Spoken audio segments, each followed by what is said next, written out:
अस्सलाम वालेकुम नाज़रीन, महरान टीवी न्यूज़ में अवां के भलीकार मां फराशा सबका पहिरियों हिकु नज़र हेडलाइन ते। वज़ीर आज़म शहबाज शरीफ ऐं नवाज़ लीग क़ाइद नवाज़ शरीफ कतर जे हिकु ॾींहं जे दौरे ते दोहा पहुची विया। क़तरी इख़्तियारनि पारां आजियां नायब वज़ीर आज़म इसहाक़ डार ऐं इत्तलात वारो वज़ीर अता तारड़ बि वफ़द में शामिल। वज़ीर आज़म कतर जे अमीर शेख तमीम बिन हमदुल सानीअ सां मुलाक़ात ऐं अॻूणे अमीर शेख हमद बिन ख़लीफ़ा जे लाॾाणे ते ताज़ियत कंदो। कानून वारे वज़ीर आज़म नज़ीर तारड़ चयो आहे त अफ़गानिस्तान ऐं वालरल कश्मीर में औरतुनि जूं मुश्किलातूं ध्यान जूं तलबगार आहिनि। तकरारनि ऐं बहिराननि में औरतुनि ऐं ॿाड़ियूं सभ खां वधीक मुतासिर थियनि थियूं। औरतूं ऐं ॿाड़ियूं अॼु बि तरक़ीअ जी राह में रुकावटुनि खे मुंहुं ॾेई रहियूं आहिनि। इस्लामाबाद में OIC जे औरतुनि बाबति कॉन्फ्रेंस खे ख़िताब कंदे आज़म नज़ीर तारड़ चयो आहे त पाकिस्तान OIC चेयरमैनशिप ज़िम्मेवारी ऐं इत्तफ़ाक़ राय सां निभाईंदो। औरतुनि जो माशी ऐं सियासी तौर बाख्तियार थियणु पायदार तरक़ीअ लाइ लाज़मी आहे।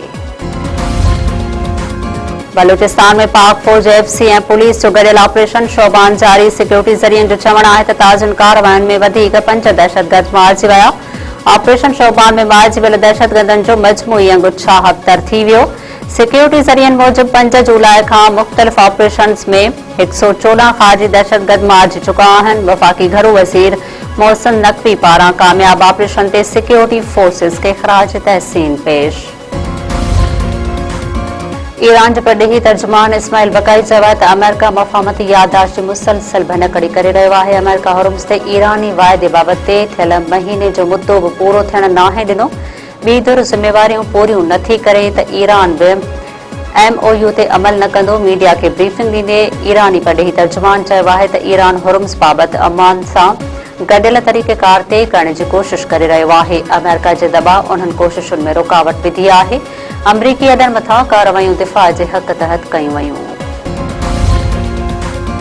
ईरान जे ख़िते में अमरीकी अॾनि मथां हमलनि जी चौथीं लहर। अमेरिकी हमलनि जे जवाब में अमान, उर्दन, कुवैत ऐं बहरीन में ईरान जा हमला। पासदारनि इनक़लाब दावा कई आहे त कुवैत में 2 हेमास लॉन्चर्स ऐं मीज़ाइल ज़ख़ीरा तबाह करे छॾिया आहिनि। अमरीकी हमलनि जे जवाब में कार्रवायूं जारी रहंदियूं।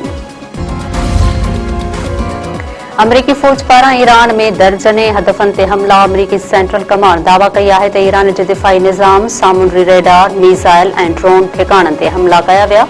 हुर्मुज़ वेझो नंढनि ॿेड़ियुनि खे निशानो बणायो वियो। अमरीकी सेंटकॉम वधीक चयो आहे त हमलनि में पहिरियों भेरो वेढ़ाक जहाज़ ऐं सामूंडी जहाज़ इस्तेमालु कया विया। हुर्मुज़ में जहाज़नि जे आज़ादाणे चुरपुर यक़ीनी बणाइण लाइ तयार आहियूं। वफ़ाक़ी आईनी अदालत इस्लामाबाद में पीर सोहावा मोनार रेस्टोरेंट किराइण जो फ़ैसिलो काल अदम करार ॾेई छॾियो। CDA ऐं मेट्रोपॉलिटन सिटीअ जूं अपीलूं मंज़ूर। ट्रायल कोर्ट खे जल्द खां जल्द केसनि जा फ़ैसिला करण जी हिदायत।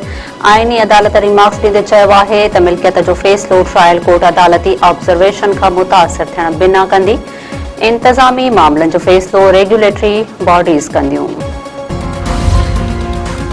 फैज़गंज वेझो 3 साल अॻु पसंदि जो पाणो कंदड़ नौजवान घर ॿाहिरां गोलियूं हणी क़तल। ज़फराबाद भरिसां मोटरसाइकिल सवार हथियारबंद नौजवान आफ़ताब गिलाल खे क़तल करे फ़रार। वारसनि जो चवणु आहे त नौजवान 3 साल अॻु साइमा बिरोही सां पसंदि जो पाणो कयो हुयो, जंहिं तां खेसि क़तल कयो वियो आहे।